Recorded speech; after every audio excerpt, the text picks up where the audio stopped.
तर चला स्टुडंट्स, आज आपण एक नवीन टॉपिक पाहणार आहोत, पॅनक्रेटिक ज्यूस. याच्या अगोदर आपण शिकलो की सलायवरी ग्लँड्स आणि सलायवरी जे पण ज्यूसेस आहेत, सलायवरी एन्झाईम्स वगैरे आपण शिकलो. याच्यानंतर गॅस्ट्रिकचं लेक्चर टाकणार होतो, पण थोडंसं ग्लिच आल्यामुळे मी अगोदर पॅनक्रेटिक ज्यूसचं लेक्चर टाकलं आहे. ठीक आहे, तर आपण आजच्या लेक्चरमध्ये पॅनक्रियाजबद्दल शिकणार आहोत. जसं की पॅनक्रियाटिकचं सिक्रिशन बघणार आहे, त्याच्यामध्ये कॉम्पोजिशन, कोणते कोणते एन्झाईम्स प्रेझेंट असतात ते पाहिजेत आपल्याला. त्यानंतर रेग्युलेशन ऑफ पॅनक्रियाटिक सिक्रिशन, नक्की पॅनक्रियाटिक जो पण सिक्रिशन आहे तो कसा रेग्युलेट केला जातो, कोणाकडून रेग्युलेट केला जातो ते बघायचं आहे. पर त्याच्यामध्ये फेजेस आहेत, कोणत्या फेजमध्ये पॅनक्रियाटिक सिक्रिशन किती % होतं ते पाहायचं आहे. त्यानंतर सिक्रिटिन हे इम्पॉर्टंट काय आहे फॉर पॅनक्रियाटिक सिक्रिशनसाठी ते बघायचं, सिक्रिटिनचा रोल बघायचा. आणि त्यानंतर आपण शिकणार रोल ऑफ CCK. याच्यामध्ये क्लिनिकल ॲस्पेक्ट पण आपण पाहणार आहोत. ॲक्यूट पॅनक्रियाटायटिस म्हणजे त्याच्यामध्ये एखादं समजा अल्कोहोलिक पेशंट असेल तर आपण कसं ओळखणार, त्या आपण सर्व गोष्टी आपण ह्या लेक्चरमध्ये बघणार आहे. जर तुम्ही चॅनलला सबस्क्राईब केलं नसेल तर प्लीज सबस्क्राईब करून घ्या.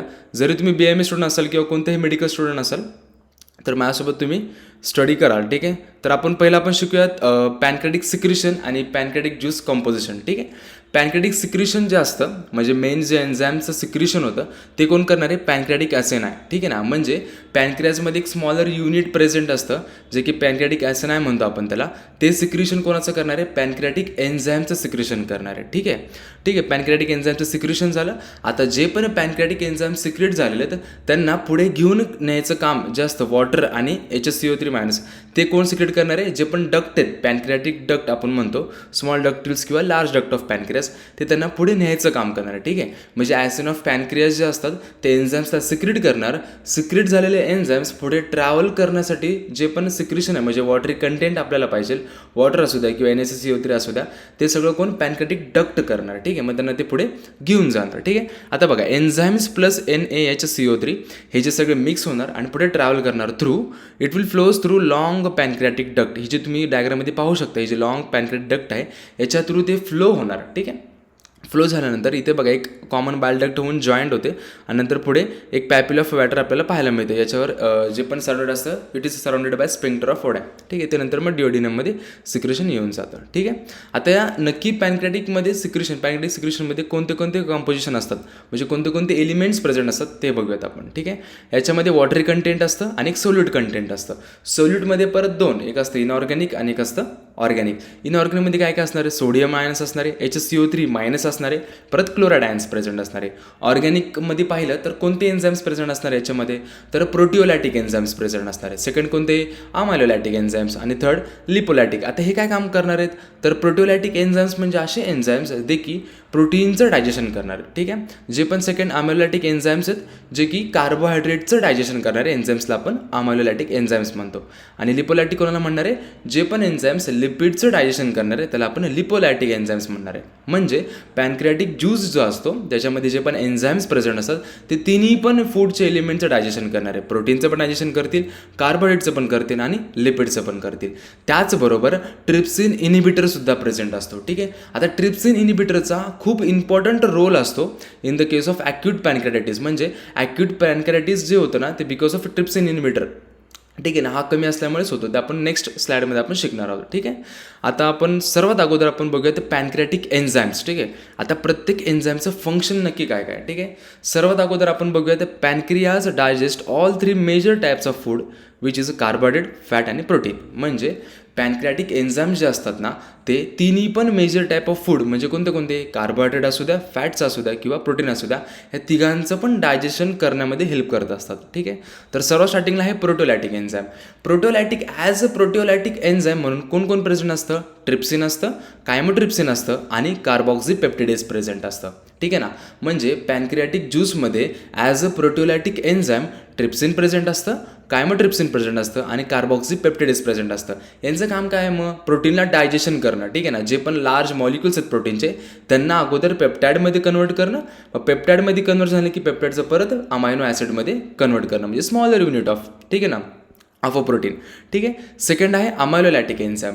प्रोटीन म्हणजे पॅनक्रियाटिक ज्यूसमध्ये as a amylolytic enzyme pancreatic amylase present असतात. ठीक आहे ना, आता हे जे पण पॅनक्रियाटिक अमायलेज आहे हे कोणाला डायजेस्ट करणार, आपले कार्बोहायड्रेटचं डायजेशन करणार. ठीक आहे, आता जे पण लार्ज मॉलिक्युल्स आहेत स्टार्च किंवा ग्लायकोजन यांना काय करणार, हायड्रोलायसिस करणार. हायड्रोलायसिस झाल्यानंतर त्यांचं कन्वर्जन डायसॅक्राइड्स किंवा ट्रायसॅक्राइड्समध्ये होऊन जाणार. ठीक आहे, थर्ड आहे लिपोलायटिक एन्झाईम्स. आपल्या पॅनक्रियाटिक ज्यूसमध्ये as a lipolytic enzymes 3 enzymes present असतात. कोणते कोणते? पॅनक्रियाटिक लायपेज, सेकंड आहे कोलेस्ट्रॉल लायपेज, थर्ड आहे फॉस्फोलायपेज. ठीक आहे, पहिला आहे पॅनक्रियाटिक लायपेज. पॅनक्रियाटिक लायपेजचं कामच काय, तर ते जे पण फॅट असतात फॅटचं डायजेशन करणार आहे, फॅटचं हायड्रोलिसिस करून फॅट्सला फॅटी ॲसिड प्लस मोनोग्लिसराईडमध्ये कन्वर्ट करणार. सेकंड आहे कोलेस्ट्रॉल लायपेज. कोलेस्ट्रॉल लायपेज काय काम करणार आहे, तर कोलेस्ट्रॉल इस्टर जे असतात त्यांना हायड्रोलाइज करून कोलेस्ट्रॉल प्लस फॅटी ॲसिडमध्ये कन्वर्ट करणार. ठीक आहे, थर्ड आहे फॉस्फोलायपेज. जे पण फॉस्फोलायपेज आहे हे फॉस्फोलिपिडचं कन्वर्जन फॅटी ॲसिड प्लस लिपिडमध्ये कन्वर्ट करणार. ठीक आहे, आता जे पण प्रोटिओलायटिक एन्झाईम आपण पाहिलेत कोणते कोणते असतात रे, ट्रिप्सिन असतं, कायमोट्रिप्सिन असतं आणि कार्बॉक्सीपेप्टिडेज.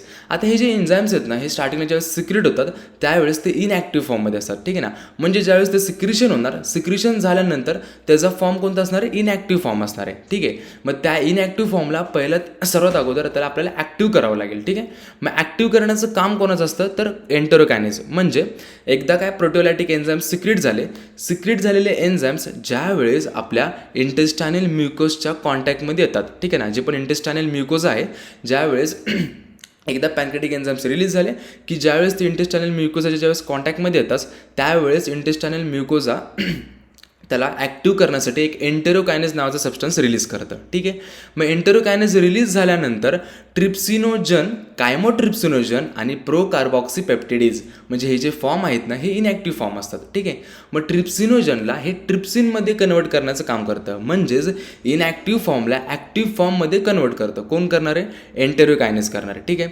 एकदा काय ट्रिप्सिनोजन ट्रिप्सिनमध्ये कन्वर्ट झाला की तो जो ट्रिप्सिन आहे जो की ॲक्टिव्ह ट्रिप्सिन आहे तो प्रोटीनचं डायजेशन करायला स्टार्ट करणार. ठीक आहे, किंवा जे पण ट्रिप्सिन आहेत आता जे पण इनॲक्टिव्ह फॉर्ममध्ये राहिलेले ट्रिप्सिनोजन असू द्या किंवा कायमोट्रिप्सिनोजन असू द्या किंवा प्रोकार्बॉक्सीपेप्टिडेज असू द्या त्यांना परत ते ॲक्टिव्हमध्ये कन्वर्ट करणार. कोण, ट्रिप्सिन करणार. आता ट्रिप्सिनोजन कशामध्ये कन्वर्ट होणार, ट्रिप्सिनमध्ये. म्हणजे ट्रिप्सिनोजन हा इनॲक्टिव्ह फॉर्म आहे आणि ट्रिप्सिन हा ॲक्टिव्ह फॉर्म आहे.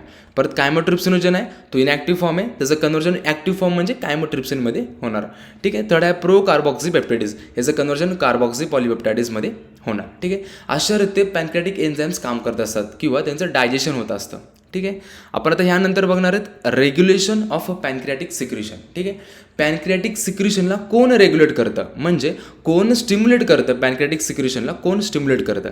3 एलिमेंट्स आहेत. ठीक आहे ना, it is regulated by 3 primary stimuli. पहिला आहे ॲसिटाइलकोलाइन, ठीक आहे, सेकंड आहे कॉलिसिस्टोकायनिन आणि थर्ड आहे सेक्रेटिन. ठीक आहे, पहिलं काय ॲसिटाइलकोलिन. ॲसिटाइलकोलिन कसं होतं बघा, it will release from parasympathetic vagal nerve ending. ठीक आहे, ते पॅरासिम्पॅथेटिक वेगल नर्व एंडिंगपासून रिलीज होणार. रिलीज झाल्यानंतर पॅनक्रियाजमध्ये जे पण ॲसिनायर सेल्स प्रेझेंट आहेत, ॲसिनर सेल्स, त्यांना ते काय करणार, स्टिम्युलेट करणार. एकदा काय ॲसिनर सेल्स स्टिम्युलेट झाले की ते पॅनक्रियाटिक सिक्रिशन रिलीज करणार, म्हणजे पॅनक्रियाटिक सिक्रिशन होणार. ठीक आहे, एन्झाईम रिच सिक्रिशन होऊन जाणार. ठीक आहे, मग सर्वात ॲसिटाइलकोलिन कसं होणार आहे, तर जे पण पॅरासिम्पॅथेटिक नर्व एंडिंग्स आहेत, वेगल नर्व एंडिंग्स, तिथून ॲसिटाइलकोलिन रिलीज होणार. रिलीज झाल्यानंतर जे पण पॅनक्रियाजमध्ये ॲसिनार सेल्स प्रेझेंट आहेत, स्मॉलर युनिट, ठीक आहे, त्यांना ते स्टिम्युलेट करणार. कशासाठी, सिक्रिशन करण्यासाठी, पॅनक्रियाटिक सिक्रिशन करण्यासाठी. ठीक आहे, सेकंड आहे कॉलिसिस्टोकायनिन. कॉलिसिस्टोकायनिन कसं होणार आहे बघा आता, it will secreted by I cells of duodenum and jejunum. आपल्या डिओडिनममध्ये आणि जेजुनममध्ये आय सेल्स प्रेझेंट असतात. आय सेल्स काय सिक्रेट करणार आहेत, कॉलिसिस्टोकायनिन सिक्रेट करणार. ठीक आहे, एकदा काय कॉलिसिस्टोकायनिन सिक्रेट झाला कोणाकडून, डिओडिनम आणि जेजुनमच्या आय सेल्सकडून, मग तो कॉलिसिस्टोकायनिन आपल्या पॅनक्रियाजमधल्या ॲसिनर सेल्सला परत स्टिम्युलेट करणार. ठीक आहे, एकदा काय ॲसिनर सेल्स स्टिम्युलेट झाले मग ते काय करणार, ते सिक्रेट करणार, एन्झाईम रिच सिक्रिशन रिलीज करणार. ठीक आहे, म्हणजे सिक्रेट करणार. ठीक आहे, थर्ड आहे सिक्रेटिन. आता सिक्रेटिनचं काम काय असतं बघा, सिक्रेटिन पहिली गोष्ट रिलीज कधी होतं आणि कोण करतं रिलीज. ठीक आहे, आता सिक्रेटिन रिलीज कधी होणार, ज्या वेळेस ॲसिडिक फूड आपल्या स्मॉल इंटेस्टाईनमध्ये एंटर करतं. ठीक आहे ना, ज्यावेळेस ॲसिडिक फूड आपल्या स्मॉल इंटेस्टाईनमध्ये एंटर करेल त्यावेळेस आपल्या डिओडिनम आणि जेजुनममधले एस सेल्स असतात. ठीक आहे ना, याच्यामध्ये आय सेल्स नाही, त्याच्यामध्ये एस सेल्स आहेत. ठीक आहे, ज्यावेळेस ॲसिडिक फूड आपल्या स्मॉल इंटेस्टाईनमध्ये एंटर करेल त्यावेळेस डिओडिनम आणि जेजुनममध्ये जे पण एस सेल्स प्रेझेंट आहेत ते काय सिक्रेट करणार, सिक्रेटिन रिलीज करणार. ठीक आहे ना, काय सिक्रेट करणार, सिक्रेटिन रिलीज करणार. ठीक आहे, एकदा काय सिक्रेटिन रिलीज झाला तो सिक्रेटिन आपल्या पॅनक्रियाटिक डक्टला स्टिम्युलेट करतो. कशासाठी? तर H2O आणि HCO3 मायनस रिलीज करण्यासाठी. बघा आता हे जे ॲसिनर सेल्स आहेत, पुढे पॅनक्रियाटिक डक्ट असं इमॅजिन करा. याच्यामध्ये एन्झाईम्स तर बनले, पण ह्या एन्झाईमला पुढे नेण्यासाठी काय ना काहीतरी मीडियम पाहिजे. मग ते मीडियम म्हणजे वॉटर आणि HCO3 मायनस असतं. ठीक आहे ना. जर समजा ते मीडियमचं सिक्रेशन कमी जर झालं तर हे एन्झाईम्स इथे स्टोअर होऊन जातील. ठीक आहे ना. ते पुढे ट्रॅव्हल करणार नाहीत, पुढे ड्युओडेनममध्ये येणार नाहीत. तर या पुढे हे जे एन्झाईम्स रेडी झाले त्यांना पुढे ट्रॅव्हल करण्यासाठी, त्यांना एक मीडियम प्रोव्हाइड करण्यासाठी आपलं सिक्रेटिन हेल्प करत असतं. ठीक आहे ना. मग सिक्रेटिन रिलीज कोण करणार? तर ड्युओडेनम आणि जेजुनममधले एस सेल्स सिक्रेट करणार. ठीक आहे. कधी होणार आहे? तर ज्यावेळेस ॲसिडिक फूड आपल्या स्मॉल इंटेस्टाईनमध्ये येईल तेव्हा. ठीक आहे. ते काय करणार आहे मग? It will stimulate the secretion of large quantities of H2O and HCO3 minus by pancreatic ductal epithelium. म्हणजे जी पण पॅनक्रियाटिक डक्ट आहे त्याला स्टिम्युलेट करणार आहे. कशासाठी? तर H2O आणि HCO3 मायनस सिक्रेट करण्यासाठी. H2O एकदा काय सिक्रेट झाला, मग जे पण एन्झाईम सिक्रेट झालेत त्यांना ते पुढे घेऊन जातात. ठीक आहे. तर अशा रीते आपलं पॅनक्रियाटिक सिक्रेशनचं रेग्युलेशन होत असतं 3 एलिमेंट्सकडून. पहिलं ॲसिटाइलकोलिन, थर्ड आहे कोलिसिस्टोकायनिन आणि सेकंड आहे कोलिसिस्टोकायनिन आणि थर्ड आहे सिक्रेटिन. ठीक आहे. आता आपण बघणार तर फेजेस. ठीक आहे ना. म्हणजे कोणत्या फेजमध्ये पॅनक्रियाटिक सिक्रेशन किती % होत असतं. ठीक आहे ना. आता मुख्यतः 3 फेज आहेत. ठीक आहे. बघा, pancreatic secretion occurs in 3 sequential phases in response to food. म्हणजे फूडच्या रिस्पॉन्समध्ये 3 फेज क्रिएट होतात आणि प्रत्येक फेजमध्ये किती % ऑफ पॅनक्रियाटिक सिक्रेशन होत असतं ते आपल्याला बघायचं आहे. ठीक आहे. पहिला आहे सिफॅलिक फेज. ठीक आहे. सेकंड आहे गॅस्ट्रिक फेज आणि थर्ड आहे इंटेस्टायनल फेज. बघा, सिफॅलिक फेज म्हणजे कधी? ज्यावेळेस आपण फूड खातो. ठीक आहे ना. म्हणजे अन्न खातो. अन्न खाल्ल्यानंतर ते स्टमकमध्ये पण पोहोचलेलं नसतं. ठीक आहे ना. आपल्या माउथमध्येच असतं. ठीक आहे. त्या फेजला आपण म्हणतो सिफॅलिक फेज. त्या फेजमध्ये म्हणजे फूड आपण खाल्लं आहे परंतु ते स्टमकमध्ये पोहोचलेलं नाही आहे. ठीक आहे. मग त्या फेजमध्ये आपलं पॅनक्रियाटिक सिक्रेशन 20% होत असतं. ठीक आहे ना. टोटल जे पण पॅनक्रियाटिक सिक्रेशन होणार आहे त्याचं 20% सिक्रेशन त्या फेजमध्ये होणार. कधी? सिफॅलिक फेजमध्ये. ठीक आहे ना. ह्या फेजमध्ये काय होणार आहे? तर सिफॅलिक फेजमध्ये काय होणार आहे? It is stimulated by acetylcholine. ठीक आहे. ॲसिटाइलकोलाइन रिलीज होणार कोणाकडून? तर एंडिंग ऑफ वेगल नर्व्स जे पण एंडिंग्स आहे तिथून ॲसिटाइलकोलाइन रिलीज होणार. रिलीज झालेले ॲसिटाइलकोलाइन ते आपल्या ॲसिनार सेल्सला स्टिम्युलेट करणार. ॲसिनार सेल्स स्टिम्युलेट झाले की पॅनक्रियाटिक सिक्रेशन होणार. ठीक आहे. ते किती होणार आहे मग सिफॅलिक फेजमध्ये? तर 20% ऑफ टोटल पॅनक्रियाटिक सिक्रेशन. म्हणजे किती पण टोटल जेवढं पॅनक्रियाटिक सिक्रेशन होणार आहे त्याचं 20% रिलीजेशन आपल्या सिफॅलिक फेजमध्ये होत असतं. सेकंड आहे गॅस्ट्रिक फेज. गॅस्ट्रिक फेज म्हणजे कधी? ज्यावेळेस आपण फूड खाल्लं आहे आणि फूड आपल्या स्टमकमध्ये पोचल्यानंतर गॅस्ट्रिक फेज सुरू होतो. ह्या फेजमध्ये पण सेम ॲसिटाइलकोलिन रिलीज होणार. ॲसिटाइलकोलिन रिलीज झालेला ॲसिनार सेल्सला स्टिम्युलेट करणार. स्टिम्युलेट झालेल्या ॲसिनार सेल्स हे आपले पॅनक्रियाटिक सिक्रेशन सिक्रेट करत असणार. ते किती होणार आहे? तर 5 to 10% of total pancreatic secretion. ठीक आहे. जेवढं पण आपलं टोटल सिक्रेशन होणार त्याचं 5 to 10% सिक्रेशन होणार. कोणत्या फेजमध्ये? गॅस्ट्रिक फेजमध्ये. ठीक आहे. थर्ड असतो इंटेस्टायनल फेज. हा इम्पॉर्टंट फेज आहे. इंटेस्टायनल फेजमध्ये जास्तीत जास्त पॅनक्रियाटिक सिक्रेशन होतं. ठीक आहे ना. इंटेस्टायनल फेज म्हणजे कधी? ज्यावेळेस तो फूड ॲसिडिक फूड आपल्या इंटेस्टायनमध्ये एंटर करतो त्यावेळेस इंटेस्टायनल फेज चालू होतं. ठीक आहे. मग त्या फेजमध्ये काय होणार आहे? एकदा काय आपण पाहिलं सिक्रेटिन रिलीज होतो. एकदा काय ॲसिडिक फूड आपल्या स्मॉल इंटेस्टाइनमध्ये एंटर करणार त्यावेळेस ड्युओडेनम आणि जेजुनममध्ये जे पण एस सेल्स आहेत ते काय रिलीज करणार आहेत? सिक्रेटिन. ठीक आहे. मग सिक्रेटिन रिलीज झाल्यानंतर ते स्टिम्युलेट कोणाला करणार? पॅनक्रियाटिक डक्टला स्टिम्युलेट करणार. कशासाठी करणार? तर H2O आणि HCO3 मायनस सिक्रेट करण्यासाठी स्टिम्युलेट करणार. म्हणजे पण एन्झाईम्स तयार झालेत त्यांना ते पुढे ट्रॅव्हल करण्यासाठी हेल्प करणार. ठीक आहे. म्हणजे 70 to 80% जे पण पॅनक्रियाटिक सिक्रेशन आहे ते आपल्या इंटेस्टायनल फेजमध्ये होत असतं. ठीक आहे. आपण 3 फेज पाहिले. पहिला आहे सिफॅलिक फेज, सेकंड आहे गॅस्ट्रिक फेज आणि थर्ड आहे इंटेस्टायनल फेज. पहिल्या फेजमध्ये किती % सिक्रेशन होणार आहे? 20% of total pancreatic secretion. Second फेजमध्ये 5 to 10% आणि थर्ड फेजमध्ये 70 to 80%. ठीक आहे. हे होतं फेजेस ऑफ पॅनक्रियाटिक सिक्रेशन. आता आपण बघायचं आपल्याला ॲक्यूट पॅनक्रियाटायटिस. ठीक आहे ना. आता ॲक्यूट पॅनक्रियाटायटिस म्हणजे नक्की काय असतं आणि ते कोणामुळे होतं किंवा ते कधी घडतं ते आपल्याला पाहायचं. ठीक आहे. बघा, आता मी तुम्हाला सांगितलं की कंपोजिशन ऑफ पॅनक्रियाटिक ज्यूसमध्ये 2 कंटेंट्स आहेत. एक इनऑर्गॅनिक आहे आणि एक ऑर्गॅनिक आहे. ऑर्गॅनिक कंटेंटमध्ये आपण एन्झाईम्स तर स्टार्टिंगला पाहिले. त्यानंतर मी तुम्हाला सांगितलं की ट्रिप्सिन इनिबिटर नावाचं पण एक एलिमेंट सिक्रेट होत असतं. ठीक आहे. बघा, आता trypsin inhibitor secreted along with the pancreatic enzymes. ठीक आहे. पॅनक्रियाटिक एन्झाईम्स सोबत ट्रिप्सिन इनिबिटरसुद्धा रिलीज होतो. आता याचं काम काय नक्की? तर बघा, एकदा का ट्रिप्सिनोजन रिलीज झाला तो इनॅक्टिव्ह फॉर्ममध्ये असणार आहे. ठीक आहे. तो ॲक्टिव्ह फॉर्ममध्ये होतो. ॲक्टिव्ह फॉर्ममध्ये झाल्यानंतर ट्रिप्सिन एकदा ॲक्टिव्ह फॉर्ममध्ये गेल्यानंतर तो प्रोटीनचं डायजेशन करायला स्टार्ट करतो. ठीक आहे. आता कधी कधी काय होतं, ट्रिप्सिनचं अमाऊंट आपल्या पॅनक्रियाजमध्ये जर वाढलं, ठीक आहे ना, समजा ट्रिप्सिनचं अमाऊंट आपल्या पॅनक्रियाजमध्ये जर वाढलं बिकॉज ऑफ काही जरी पॅनक्रियाजमध्ये काय प्रॉब्लेम झाल्यामुळे ट्रिप्सिनचा अमाऊंट जर वाढलं तर त्या ट्रिप्सिनचा अमाऊंट वाढल्यामुळे काय होतं, आपल्या पॅनक्रियाजलाच डायजेस्ट करण्याला स्टार्ट करतो. ठीक आहे ना. जर ट्रिप्सिनचं अमाऊंट जर आपल्या पॅनक्रियाजमध्ये वाढलं तर ते पॅनक्रियाजला डॅमेज करायला किंवा त्या पॅनक्रियाजचंच डायजेशन करायला स्टार्ट करतो. ठीक आहे. मग ते होऊ नाही म्हणून ट्रिप्सिन इनिबिटर नावाचं पण एक एलिमेंट सिक्रेट होत असतं. ते काय करणार आहे, मग जे पण जास्त अमाऊंटमध्ये ट्रिप्सिन सिक्रेट झालं, ठीक आहे, त्याला काय करणार, ते इनिबिट करणार. इनिबिट केल्यामुळे काय होणार, तर it will prevent digestion of pancreas, म्हणजे पॅनक्रियाजचंच डायजेशन ते प्रिव्हेंट करणार आहे. ठीक आहे ना. म्हणजे ट्रिप्सिन इनिबिटरचा खूप इम्पॉर्टंट रोल असतो. ठीक आहे याच्यामध्ये. ठीक आहे. आता ॲक्यूट पॅनक्रियाटायटिसमध्ये काय होणार आहे, ॲक्च्युअल नक्की घडणार का, तर बघा सर्वात स्टार्टिंगला काय, severe damage of pancreas or blockage of pancreatic duct. ठीक आहे. एक तर समजा पॅनक्रियाजला काय तर सिव्हिअर डॅमेज झाला किंवा आता समजा हे पॅनक्रियाजचे ॲसिनार सेल्स आहेत, इथे एन्झाईम्स बनतात आणि डक्ट आहे, ह्या डक्टमधून ते एन्झाईम्स पास होतात. समजा एकतर पॅनक्रियाजला काय तर सिव्हिअर डॅमेज झालेला आहे किंवा ह्या पॅनक्रियाटिक डक्ट ब्लॉक झालेलं आहे. ठीक आहे. पॅनक्रियाटिक डक्ट ब्लॉक झाल्यामुळे किंवा सिव्हिअर डॅमेज झाल्यामुळे जे पण एन्झाईम्स रिलीज करणार आहे कोण, ॲसिनार सेल्स, ते आतमध्ये स्टोअर व्हायला स्टार्ट होतील. ठीक आहे ना. बघा आता pulling of pancreatic secretion in a damage area. मग काय होणार आहे याच्यामध्ये, आतमध्ये म्हणजे ॲसिनार सेल्स ज्या पण एरियामध्ये जो पण डॅमेज झालेला आहे किंवा पॅनक्रियाटिक डक्ट जे पण डॅमेज झाले ते आतमध्ये एन्झाईम्स काय होणार, स्टोअर व्हायला स्टार्ट होणार, म्हणजे वाढायला स्टार्ट होणार. ठीक आहे. कारण की ते पुढे पास होत नाहीत म्हटल्यावर ते ॲक्युम्युलेशन होणार तिथे एन्झाईम्सचं. ठीक आहे. आता काय होणार आहे, ज्यावेळेस ॲक्युम्युलेशन होईल, ठीक आहे ना, त्यावेळेस त्या रिजनमध्ये ट्रिप्सिन इनिबिटरसुद्धा असणार आहे, परंतु ट्रिप्सिन इनिबिटरचा अमाऊंट खूप कमी असणार आहे ॲज कम्पेअर टू ट्रिप्सिन. ठीक आहे ना.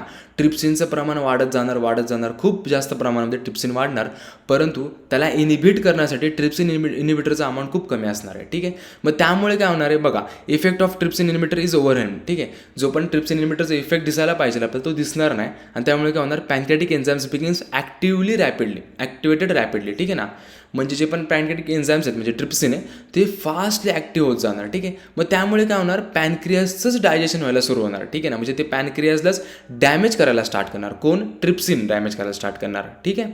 तर यालाच आपण काय म्हणतो, ॲक्यूट पॅनक्रियाटायटिस. ह्याला काय म्हणणार आपण, ॲक्यूट पॅनक्रियाटायटिस. आता अल्कोहोलिक पेशंटच्या केसमध्ये काय होतं, समजा एखादा पर्सन आहे तो खूप कालांतरासाठी ड्रिंक करतोय किंवा तो हेवी ड्रिंक करतोय खूप कमी, म्हणजे समजा 1-2 वर्ष त्याने ड्रिंक केले पण खूप हेवी ड्रिंक केले, त्यामुळे काय होणार आहे बघा, आता समजा त्याचं क्रोनिक ड्रिंकिंग असेल म्हणजे खूप कालांतरासाठी तो ड्रिंक करत असेल किंवा जर खूप कमी टाईमसाठी पण हेवी ड्रिंक केले असेल तर त्याच्यामुळे काय होणार, पॅनक्रियाज डॅमेज होईल. ठीक आहे. पॅनक्रियाज डॅमेज झाल्यामुळे काय होणार आहे आपल्याला, पॅनक्रियाज डॅमेज झाले की पॅनक्रियाजमध्ये जे पण ॲसिनार सेल्स आहेत ना मुख्यतः ते डॅमेज होणार आहेत बिकॉज ऑफ अल्कोहोल. ठीक आहे ना. अल्कोहोल ॲब्झॉर्ब होईल, ते अल्कोहोल आपल्या पॅनक्रियाजमध्ये जाईल. पॅनक्रियाजमध्ये गेल्यानंतर जे पण ॲसिनार सेल्स ते ॲसिनार सेल्सला जे पण अल्कोहोल आहे, जे पण इथॉनॉल काय असलं ॲसिड वगैरे ते त्याला डॅमेज करायला स्टार्ट करणार. एकदा की ॲसिनार सेल्स डॅमेज झाले की त्याच्यामध्ये ट्रिप्सिनचा अमाऊंट खूप वाढणार. ट्रिप्सिनचा अमाऊंट वाढल्यामुळे त्याच्यामध्ये आपल्याला ॲक्यूट पॅनक्रियाटायटिस पाहायला मिळणार. ठीक आहे ना. समजा एखादा पेशंट आहे, ॲक्यूट पॅनक्रियाटायटिस आपण कसं ओळखणार, तर तो एकतर अल्कोहोलिक असला पाहिजे. ठीक आहे ना. अल्कोहोलिक किंवा त्याच्या अल्कोहोलिक असला पाहिजे. सेकंड, इपिगॅस्ट्रिक रिजनमध्ये पेन असेल किंवा वॉमिटिंग अँड नॉशिया जर ह्या सगळ्या सिम्टम्स दिसत असतील तर आपण जर डायग्नोसिस करत असेल, डिफरन्शियल डायग्नोसिस, तर त्याच्यामध्ये आपण म्हणू शकतो की मोस्ट ऑफ द टाईम की ॲक्यूट पॅनक्रियाटायटिस असू शकतं. ठीक आहे ना. हे होतं क्लिनिकल गोष्ट. ठीक आहे. आता आपण शिकणार सेकंडमध्ये secretion of bicarbonate ions in pancreatic duct. ठीक आहे. पॅनक्रियाटिक डक्टमध्ये बायकार्बोनेट आयनचं सिक्रिशन कशारीत्या होतं. ठीक आहे ना. आणि हे इम्पॉर्टंट आहे का, कारण की जे पण एन्झाईम सिक्रेट होणार आहेत त्यांना एक ऑप्टिमम pH लागतो. ठीक आहे ना. आता वरून आलेलं ॲसिडिक फूड आहे, ॲसिडिक फूडला न्यूट्रलाइज करायचं काम हे बायकार्बोनेटचं असतं. ठीक आहे. जर समजा ॲसिडिक फूड न्यूट्रलाइजच झालं नाही, ठीक आहे ना, तर एक ऑप्टिमम pH क्रिएट नाही होणार. ऑप्टिमम pH क्रिएट नाही झालं तर ते फूडचं डायजेशन प्रॉपरली होणार नाही with the help of this pancreatic enzymes. ठीक आहे. म्हणून पॅनक्रियाटिक डक्टमध्ये बायकार्बोनेट आयन्सचं सिक्रेशन होणं खूप इम्पॉर्टंट असतं, जे की आलेल्या ॲसिडला न्यूट्रलाइज करतं आणि pHला मेंटेन करतं, ज्यामुळे त्या एन्झाईम्सला वर्क करण्यामध्ये हेल्प करत असतं. ठीक आहे. तर बघा आता सिक्रेशन कसं होणार आहे, सर्वात अगोदर वरती काय प्रेझेंट आहे बघा, सोडियम HCO3 को ट्रान्सपोर्टर. ठीक आहे. सोडियम HCO3 को ट्रान्सपोर्टरच्या हेल्पने, आता हे ब्लड वेसल्स आहे, हे हा जो एरिया दिसतो ब्ल्यू कलरचा पॅनक्रियाटिक डक्ट एपिथेलियल सेल आहे आणि हा ल्युमेन आहे. ठीक आहे. आता हे जे इंटरस्टिशियल फ्लूइड आहे, ह्या इंटरस्टिशियल फ्लूइडमधला सोडियम आणि HCO3 मायनस आयन्स हे आतमध्ये ट्रॅव्हल करतील. कशामध्ये, पॅनक्रियाटिक डक्ट एपिथेलियल सेलमध्ये ट्रॅव्हल करतील. कशाच्या हेल्पने सेल एंटर करणार आहेत, with the help of sodium HCO3 को ट्रान्सपोर्टर. ठीक आहे. एवढं का आलं, म्हणजे बघा सर्वात अगोदर काय झालं, इंटरस्टिशियल फ्लूइडमधलं सोडियम आणि HCO3 मायनस आतमध्ये ट्रॅव्हल केलं. कुठे, pancreatic duct of epithelial cells, म्हणजे पॅनक्रियाटिक डक्टमध्ये जे पण इपिथेलियल सेल्स आहेत त्याच्यामध्ये त्यांनी एंटर केलं. त्याचबरोबर CO2 सुद्धा डिफ्यूज होणार आहे इनटू दी सेल. ठीक आहे ना. CO2 सुद्धा इंटरस्टिशियल फ्लुइडमध्ये जो पण CO2 आहे तो आपल्या पॅनक्रिएटिक डक्टमध्ये येणार आहे. ठीक आहे ना. पॅनक्रिएटिक डक्टमध्ये एपिथेलियल सेलमध्ये येणार आहे. ठीक आहे. आता एकदा का CO2 आला तो H2O सोबत रिॲक्ट करतो. CO2 + H2O हे बनवतात H2CO3. ठीक आहे ना, विथ द हेल्प ऑफ कार्बनिक अनहायड्राइड्स. ठीक आहे. कार्बनिक अनहायड्राइड्सच्या एन्झाईमच्या ह्या साह्याने CO2 + वॉटरपासून काय बनतं आपल्याला काय मिळतं H2CO3. ठीक आहे. आता H2CO3 जे बायकार्बोनेट हे अनस्टेबल असतं. ठीक आहे. त्याच्यामध्ये ब्रेक होऊन जातं कशामध्ये H+ आणि HCO3- मध्ये म्हणजे बायकार्बोनेट आयन्समध्ये आणि हायड्रोजन आयन्समध्ये. ठीक आहे. आता हे जे पण HCO3- बनले कुठे बनले पॅनक्रिएटिक डक्ट एपिथेलियल सेलमध्ये. ठीक आहे ना. ह्याला आपल्याला कुठे पाठवायचं आहे ल्युमेनमध्ये पाठवायचं आहे, डक्टच्या ल्युमेनमध्ये पाठवायचं आहे. ठीक आहे. आता हे जे पण HCO3- बनलेले हे आपल्या Cl- HCO3- एक्सचेंजर नावाचं पंप असतं. कोणतं Cl- HCO3- एक्सचेंजर. हे काय करणार आहे HCO3- ल्युमेनमध्ये जाणार आणि त्याच्या बदल्यात एक्सचेंज काय होणार आहे Cl- येणार आहे आतमध्ये. ठीक आहे. बघा सर्वात अगोदर CO2 डिफ्यूज झालं सेलमध्ये. CO2 + वॉटर काय बनलं H2CO3 with the help of कार्बनिक अनहायड्रेट्स. ठीक आहे. मग H2CO3 कशामध्ये ब्रेक झालं H+ आणि HCO3- मध्ये. हे HCO3- Cl- HCO3- एक्सचेंजर नावाचे एलिमेंट असतात त्याच्या थ्रू HCO3- एपिथेलियल सेलमधून ल्युमेनमध्ये जाणार आणि त्याला कॉम्पन्सेट करण्यासाठी Cl- ल्युमेनमधला परत आतमध्ये ट्रॅव्हल करणार. ठीक आहे. म्हणजे एपिथेलियल सेलमध्ये Cl आले आणि जे पण HCO3- जे ल्युमेनमध्ये जायला हवं होतं ते बरोबर गेलं. ठीक आहे. आता हे जे पण H+ बनले हे H+ आपलं परत इंटरस्टिशियल फ्लुइडमध्ये ट्रॅव्हल करतं. ठीक आहे. मग एकदा का H+ बाहेर गेलं की त्याला कॉम्पन्सेट करण्यासाठी परत सोडियम आयन्स आतमध्ये येतात. ठीक आहे ना, with the help of sodium H+ exchanger. ठीक आहे. बघा आता H+ बनलं होतं HCO3 बनलेलं HCO3 तर ल्युमेनमध्ये गेलं. आता H+ कुठे जाणार सेलमधून परत इंटरस्टिशियल फ्लुइडमध्ये जाणार. त्यांना कॉम्पन्सेट करण्यासाठी सोडियम आतमध्ये येणार with the help of sodium H+ exchanger. ठीक आहे. आता आतमध्ये कोण आलं आहे सोडियम आलं. ठीक आहे. मग सोडियमचा अमाऊंट आतमध्ये वाढणार. ठीक आहे. मग सोडियमचा अमाऊंट आतमध्ये वाढल्यानंतर आतमधला सोडियम परत बाहेर जाणार. ठीक आहे. तो आतमधला सोडियम कुठे जाणार परत बाहेर जाणार आणि त्याला कॉम्पन्सेट करण्यासाठी परत पोटॅशियम आतमध्ये येणार with help of sodium potassium ATPase pump. ठीक आहे ना. ATPase यूज होणार ATP तिथे आणि सोडियम पोटॅशियम जो पण ATPase पंप आहे त्याच्यारित्या आतमधलं सोडियम बाहेर जाणार आणि त्यांना कॉम्पन्सेट करण्यासाठी परत पोटॅशियम आतमध्ये येणार. ठीक आहे. आता आतमध्ये काय आहे पोटॅशियम आहे. ठीक आहे. आतमध्ये परत पोटॅशियमचं प्रमाण वाढणार, पोटॅशियमची क्वांटिटी वाढणार. मग आतमधला पोटॅशियम हा पोटॅशियम चॅनल थ्रू परत बाहेर जाणार म्हणजे हायतीच कंडिशन परत क्रिएट होणार. ठीक आहे. आता आतमध्ये पोटॅशियम तर आतमधला बाहेर गेला परत. आता जे पण क्लोरीनचं अमाऊंट वाढलं होतं आतमध्ये बिकॉज ऑफ HCO3- ते क्लोरीनचे आहे म्हणजे Cl चॅनल असतात त्या चॅनल थ्रू परत ते ल्युमेनमध्ये ट्रॅव्हल करणार. ठीक आहे. अशा प्रकारे जे पण HCO3- बनलेलं आहे क्रिएट झालेलं ते आपल्या ल्युमेनमध्ये ट्रॅव्हल करतं आणि हे जे पण बायकार्बोनेट रिच फ्लुइड आहे हे काय करणार आहे गॅस्ट्रिक ॲसिडला ड्युओडेनममध्ये काय करणार आहे ते न्यूट्रलाइज करणार आहे. ठीक आहे ना. आणि एक ऑप्टिमल pH प्रोव्हाइड करणार आहे टू दी एन्झाईम्स. जे पण पॅनक्रिएटिक एन्झाईम्स आहेत त्यांना एक pH मेंटेन म्हणजे pH देणार आहे ज्याच्यामुळे ते पॅनक्रिएटिक एन्झाईम डायजेशन प्रॉपरली करतील. ठीक आहे.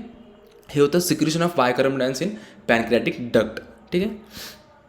आता त्यानंतर आपण शिकणार why water and NaHCO3 are important. ठीक आहे. वॉटर आणि NaHCO3 म्हणजे सोडियम बायकार्बोनेट हे काय इम्पॉर्टंट आहे. ठीक आहे. बघा pancreatic acinar cells produces large amount of enzymes but relatively small amount of water and electrolytes. ठीक आहे. पॅनक्रिएटिक ॲसिनर सेल्स जे असतात ना ते लार्ज अमाऊंट ऑफ एन्झाईम्स तर क्रिएट करतात सेल्समध्ये परंतु जे अमाऊंट आहे वॉटरचं आणि सोडियम बायकार्बोनेटचं त्यांचं अमाऊंट जे आहे ते खूप कमी प्रमाणामध्ये सिक्रेट करतात. ठीक आहे. adequate water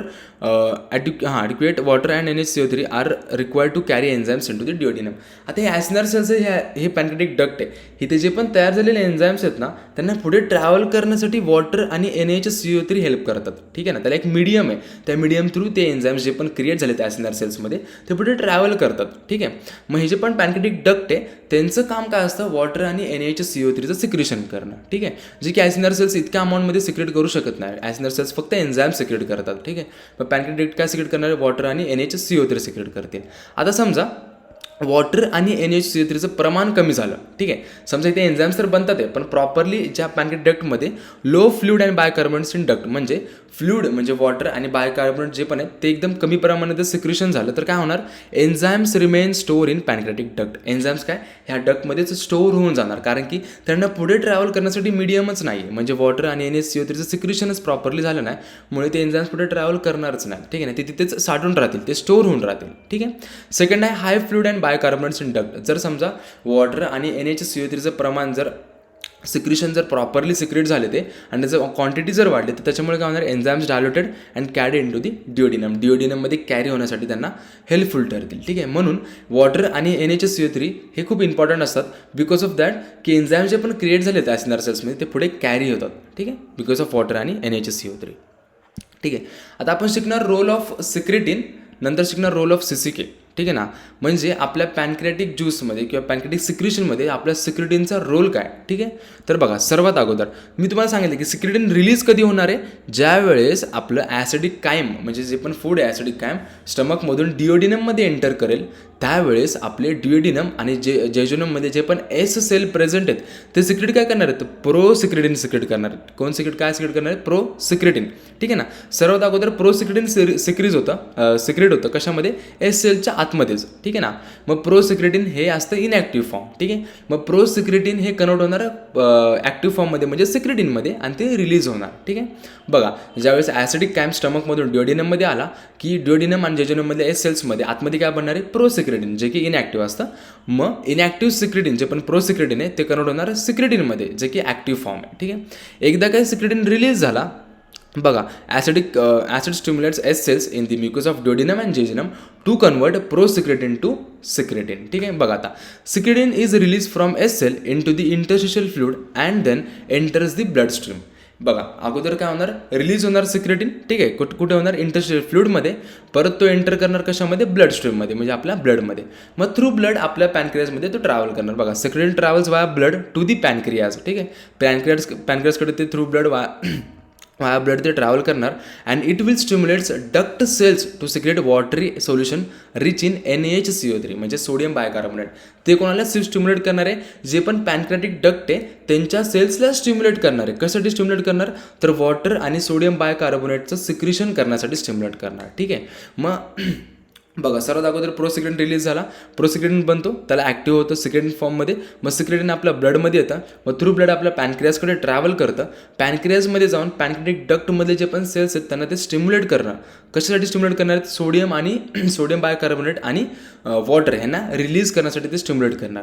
एकदा काय सोडियम आणि वॉटर म्हणजे बायकार्बोनेट सायन्स रिलीज झाले की ते काय करणार, ते जे पण ॲसिडिक कायम आहे त्याला ते न्यूट्रलाइज करण्याचं काम करणार. बघा आता बायकार्बोनेट जे पण आहेत mixes with the acidic chyme to form a near neutral solution. ठीक आहे, न्यूट्रल सोल्युशनसाठी आपल्याला ते हेल्प करणार आहे. ठीक आहे, बघा आता हे HCl आहे म्हणजे ॲसिडिक कायम आहे. बघा HCl प्लस NaCO3 हे काय होणार आहे, मिक्स होणार आहे म्हणजे ॲसिडिक कायम. आता स्टिम्युलेट केलं त्याला सिक्रेट करण्यासाठी काय, NaCO3 आणि वॉटर. मग NaCO3 आणि ॲसिडिक कायम मिक्स होणार म्हणजे HCl आणि NaCO3 काय होणार आहे, मिक्स होणार.